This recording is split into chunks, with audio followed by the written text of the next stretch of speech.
नमस्कार. श्री निसर्गदत्त महाराज एक चिंतन संकलन.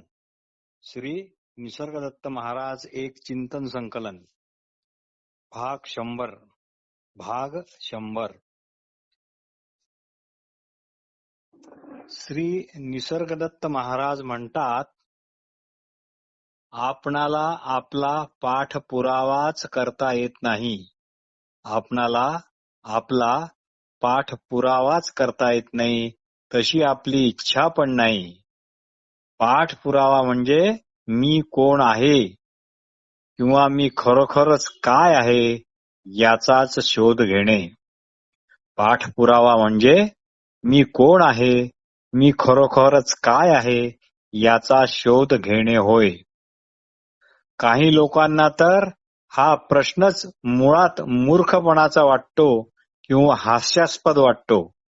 मूर्खपणाचा वाटतो किंवा अगदी हास्यास्पद वाटतो. पण श्री निसर्गदत्त महाराज म्हणतात की पाठलाग केल्याशिवाय तुम्हाला खरी योग्यताच येणार नाही. पण हे न करता आपण दुसऱ्यांच्या उठाठेवी करत व्यर्थ वेळ घालवत आहोत. स्वतःला पाहण्याची तुम्हाला अद्याप ओढ, आवड किंवा कळकळ तुमच्या मनात तीव्रतेने आलेली दिसत नाही. तुम्हाला वाटतच नाही की मी दिसावं म्हणून. पण मी दिसण्या व्यतिरिक्त जितके दिसते ते फक्त काही दिवस टिकते.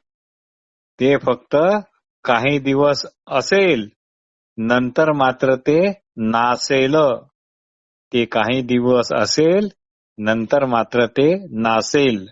पण हे जे दिसणारे जे आहे, हे जे दिसणारे जे आहे, त्याला जे पाहते ते तुमच्या शुद्ध असण्याशिवाय दुसरे काही असू शकते काय? दुसरे काही असू शकते काय?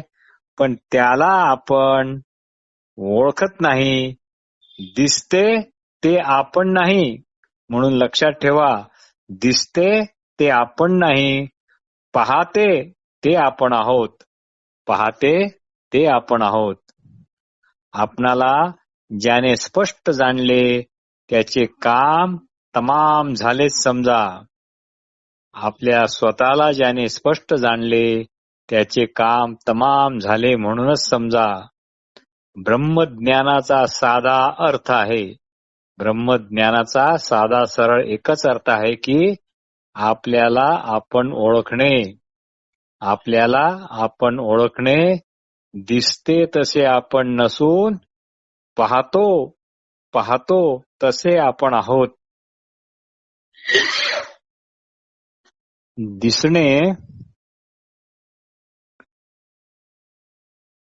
ज्यामुळे शक्य होते असे जे पाहणेपण आहे तेच आपण होय. आपण आपणच म्हणून शुद्ध असणेपणाने आहोत. हे आपले शुद्ध असणेपण रूपरसगंध नाद स्पर्श या पंचेंद्रियाच्या असण्या नसण्यावर अवलंबून नाही. हे आपले शुद्ध असे असणेपण रूपरसगंध नाद स्पर्श या पंचज्ञानेंद्रियाच्या असण्या नसण्यावर अवलंबून नाही. शुद्ध असणेपणामुळेच पंचज्ञानेंद्रियाच्या माध्यमातून होणारे सृष्टीचे ज्ञान कळते झालेले आहे. शुद्ध असणेपणामुळेच पंचज्ञानेंद्रियाच्या माध्यमातून होणारे सृष्टीचे ज्ञान कळते झाले आहे. बहुतेक सर्वजण पंचज्ञानेंद्रियांनी मिळणाऱ्या ज्ञानालाच सत्य आणि खात्रीचे असे मानतात. पण ज्ञानी असे अजिबात मानत नाही. कारण ज्ञानी असे अजिबात मानत नाही. तो फक्त या सर्व पंचज्ञानेंद्रियाचा कळतेपणा आपणाऱ्या तत्वाच्या शोधात असतो. तो फक्त या सर्व पंचज्ञानेंद्रियांना कळतेपणा आणणाऱ्या तत्वाच्याच शोधात असतो. त्याला आधार कशाचा मिळतो याचीच तो जिज्ञासा ठेवतो. त्यांना आधार कशाचा मिळतो याचीच तो जिज्ञासा ठेवतो आणि मग लक्षात येते की आपले मूळचे शुद्ध असे असणेपणच या सर्वांना कळतेपणा प्रदान करते. आपले शुद्ध असणेपणच स्वयंप्रकाश असून त्या व्यतिरिक्त जेवढे काही आहे किंवा जेवढे काही नाही सर्व या आपल्या शुद्ध असणेपणामुळेच कळते झाले आहे. नाहीतर त्यांचे अस्तित्वच नसते. म्हणजे एका अर्थाने ते अचेतन असेच असते. एका अर्थाने ते अचेतन असेच संबोधल्या गेले असते. काहीतरी असल्याशिवाय म्हणजे असती. काहीतरी असल्याशिवाय म्हणजे असती. काहीतरी आहे असे वाटतच नाही. काहीतरी आहे असे वाटतच नाही म्हणजे भाती व असणेपणा हे निरंतर हवे हवेसे वाटते म्हणून प्रिय. अशी अस्ति भाती प्रिय या पारिभाषिक शब्दाची उकल करता येईल. अशी या पारिभाषिक शब्दांची उकल करता येईल. आपल्या शुद्ध असणेपणाला आत्मभान असे पण म्हणता येते.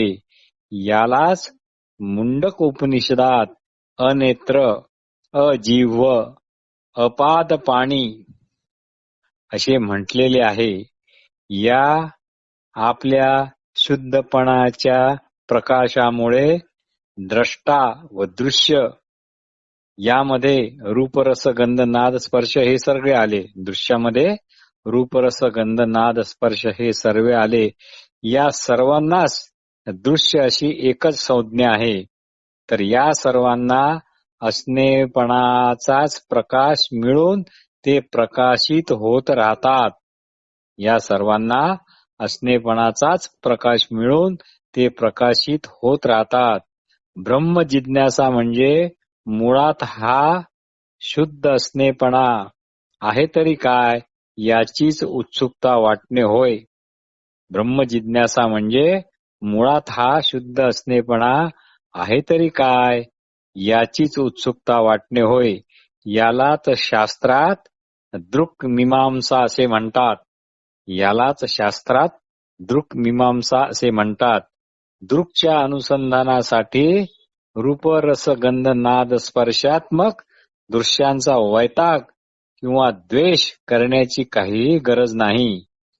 दृक्च्या अनुसंधानासाठी रूपरस गंध नाद स्पर्शात्मक दृश्यांचा वैताग किंवा द्वेष करण्याची काही गरज नाही. त्यामुळे व्यर्थच आपली प्रसन्नता मोडते. दृश्य विवेकामुळे दृश्याचे म्हणजेच परत रूपरसगंध नाद स्पर्श चे व्यर्थत्व मनोमन पटते. म्हणजे व्यर्थत्व म्हणजे की यांना स्वतःची सत्ता नाही हे पटते व आपण व्यर्थच यांना सुखदुःखाचे आणि हर्ष विषादाचे कारण समजतो हे लक्षात येते. हे आपल्याला पटते व यांच्याशी फक्त देहनिर्वाहापुरताच संबंध प्रसन्न चित्ताने ठेवता येतो. म्हणजे जेवढा वेळ संपर्क तेवढ्या वेळेपुरतेच यांचे सत्यत्व ही अशी अनोखी भूमिका सांभाळता येते. सूर्य चंद्र तारे समुद्र नदी सरोवरे पर्वत दऱ्या जलाशय यांच्या सहवासात आपला एकतर्फी संबंध असतो.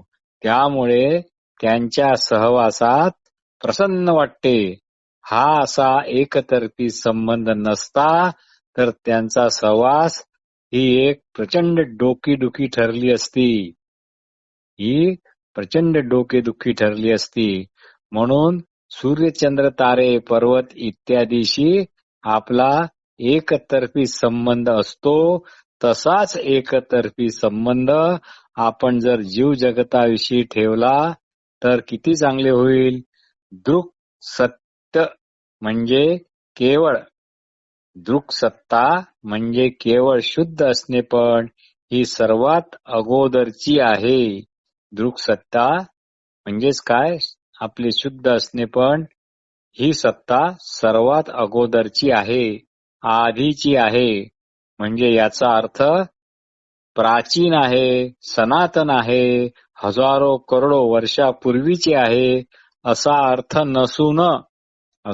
नसून एखादा मजकूर लिहायचा असेल तर अगोदर कागद असावा लागतो. एखादा मजकूर लिहायचा असेल तर अगोदर कागद असावा लागतो. त्या अर्थाने दृक् सत्ता अगोदरची आहे. ही दृक् सत्ता म्हणजे आपले केवळ शुद्ध असणे, पण येणारे जाणारे मध्येच गडप होणारे असे हे शुद्ध असणे पण नाही. तसे येणारे जाणारे नसल्यामुळेच ते शुद्ध असणे पण सदैव आहेच. म्हणजे त्याला आदि अंत नाही. त्याला आदि अंत नाही, म्हणूनच ते अनादि आहे. म्हणूनच ते अनादि आहे. हीच दृक् सत्ता, हीच दृक् सत्ता द्रष्टा व दृश्य म्हणजे दृश्य म्हणजे परत रूप रस गंध नाद स्पर्श यांचे ज्ञान यांना एकाच वेळी प्रकाशित करते. ही दृक् सत्ता द्रष्टा व दृश्य यांना एकाच वेळी प्रकाशित करते. द्रष्ट्यालाच करते, त्यावेळी दृश्याला करत नाही असे नाही. कारण दृश्यच नाही तर द्रष्टा हा एकटा असूच शकत नाही. आणि दृश्यालाच करते, त्यावेळी द्रष्ट्याला करत नाही असे नाही. कारण मग द्रष्टाच नाही तर दृश्य हे एकटे असूच शकत नाही. म्हणून दृक् सत्ता ही द्रष्टा व दृश्य यांना एकाच वेळी प्रकाशित करणारी आहे. इथे द्रष्टा व दृश्य हे प्रकाश्य आहेत, त्यांना स्वतंत्र सत्ता नाही, म्हणून त्यांना कधी कधी मिथ्या म्हणतात. मिथ्या शब्दाचा अर्थ खोटा असा आपण करतो, तो तसा अर्थ नसून ज्याचा बाध होतो अशा मिथ्या शब्दाचा अर्थ आहे. मिथ्या शब्दाचा दुसरा अर्थ ज्याला स्वतंत्र सत्ता नाही असा. ज्याला स्वतंत्र सत्ता नाही असा. सारांश दृक् स्वयंप्रकाशित असून ज्ञप्तिरूप आहे. दृक् स्वयंप्रकाशित असून ज्ञप्तिरूप आहे. ह्याच अर्थाने श्री निसर्गदत्त महाराज हा ज्ञप्ती शब्द वापरतात. तात्पर्य दृक् त्याच्याच प्रकाशाने प्रकाशित झालेल्यांना पाहता येत नाही. दृक् सत्ता उगवत नाही. दृक् सत्ता मावळत नाही, वाढत नाही, घटत नाही. ती सतत मात्र तेवत असते. ती कोणत्याही साधना वाचून इतरांना प्रकाशित करते. ही कोणत्याही साधना वाचून इतरांना प्रकाशित करते.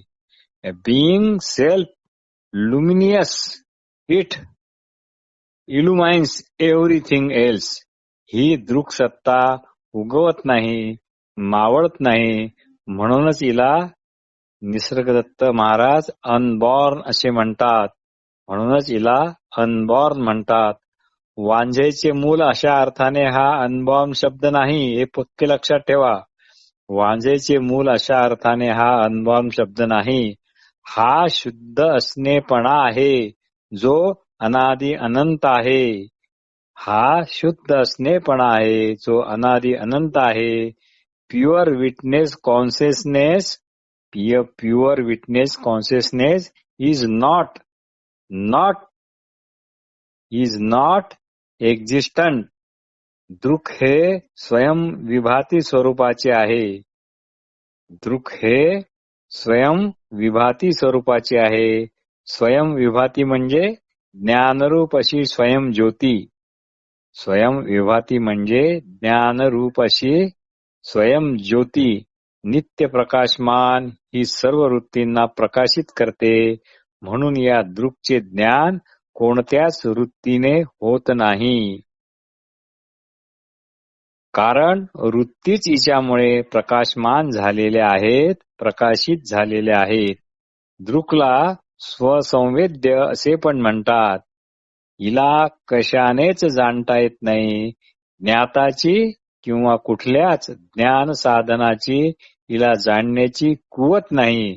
म्हणूनच ती असंग, नित्यप्राप्त म्हणून अनबॉर्न आणि नित्य सिद्ध आहे. तस्य भासा सर्वमिदं विभाती. तस्य भासा सर्वमिदं विभाती. हे असे यामुळेच म्हणतात असे फक्त वाचलेले आठवते. जग देह बुद्धी मन सतत बदलत राहतात. बदल होत आहे किंवा बदल होत नाही हे जाणणारे जे काही आहे ते चित्त म्हणून केवळ आपले शुद्ध असणेपणच आहे. बदल होत आहे किंवा बदल होत नाही हे जाणणारे जे काही आहे ते चित्त म्हणून केवळ आपले शुद्ध असणेपणच आहे. त्यालाच दृक् म्हणतात.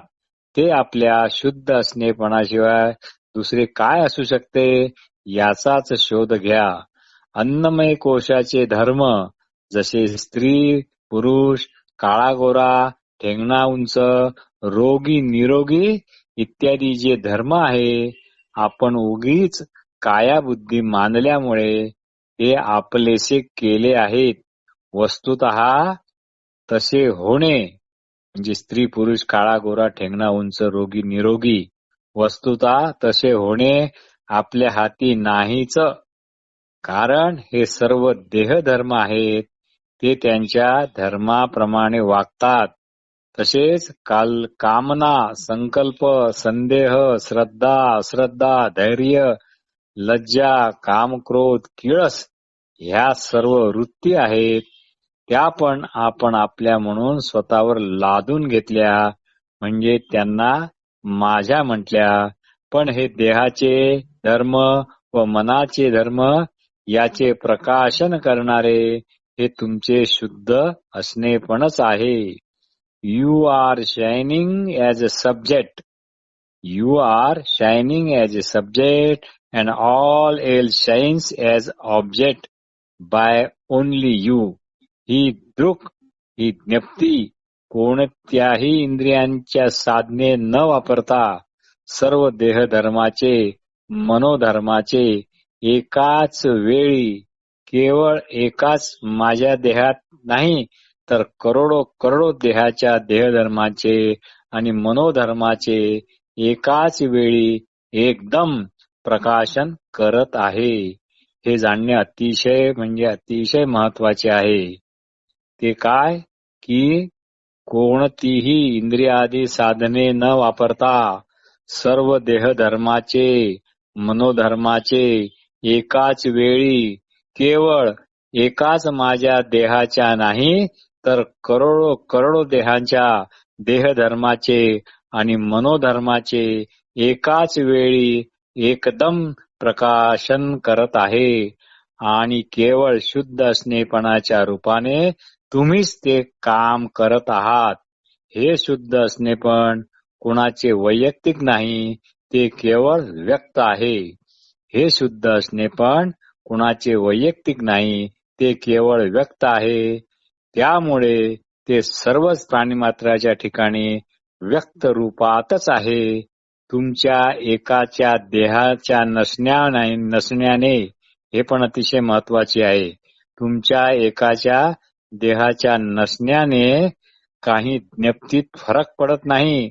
कारण ते शुद्ध असणेपणाने सर्व प्राणिमात्रात जसा तुमचा देह असताना जशी तुमच्यात होती तशीच ती आता किंवा तशीच ती करोडो लाखो शरीरात आहे. ज्ञप्तीला अनेक वचन नाही, तसेच स्वसंविद्येलाही अनेक वचन नाही. नमस्कार.